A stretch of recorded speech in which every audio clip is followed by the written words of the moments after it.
Alright guys, Papa Pepper here. One of the potential issues that I have with my land is that my fence line borders a road. The road's a gravel road. It gets graded by the county or the city periodically, and you can see it has some deep trenches. You know, this thing is up to my knees down here. And as time goes on, more and more water rushes down here because remember, the soil in our area is mostly rock and clay, so it's not very thirsty.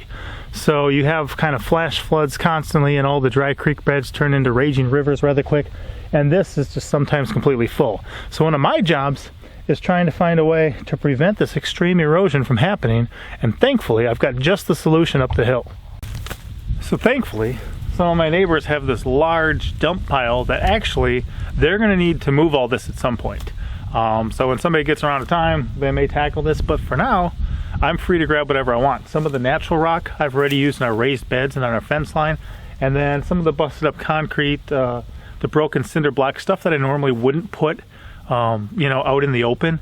I don't mind dropping down in that ditch, and what happens is then it's in the ditch big and heavy. As sediment washes down, it builds up to that level and starts to slowly fill it in. So I've got this by lightening the load. There's less work for somebody else to do later, and then I'm able to take something that's pretty much garbage nobody needs and put it to use to bless me and my family. So the price is free, the benefit is that I get my job done, and the bonus is that I'm able to help somebody else by lightening the amount of labor they have to do in the future. So that's the way I like to operate. That's the stuff I like to do.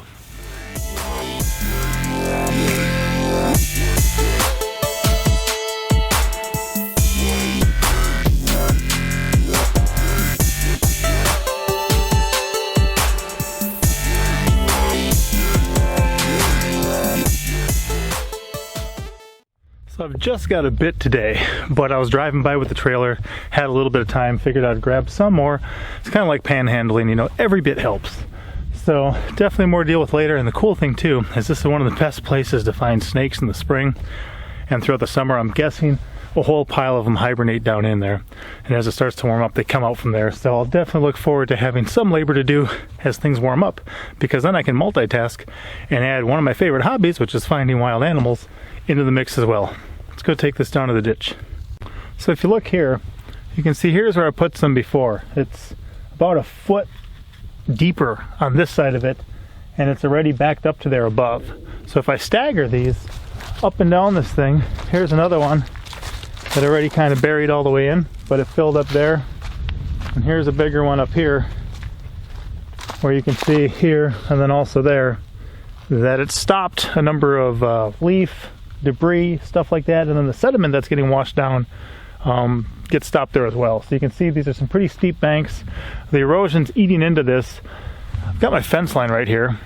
So I've got some yuccas, some canna lilies, some daylilies, some witch hazels, a number of things planted up there to get some roots down in there to hold it. But I'm also going to be continuing this to kind of prevent deeper trenches and further erosion. So we're back at this trench, and I'm going to show you just how I do this and how it works and why we're doing what we do.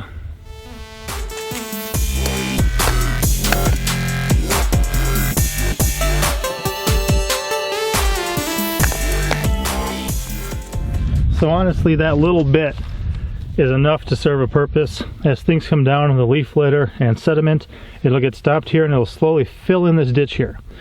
It'll still pour over the top until it reaches the next one, but it'll start slowly kind of raising the level of this, which is going to really help us. And as I stagger these and it fills up, I'll eventually just stop when it's a decent height.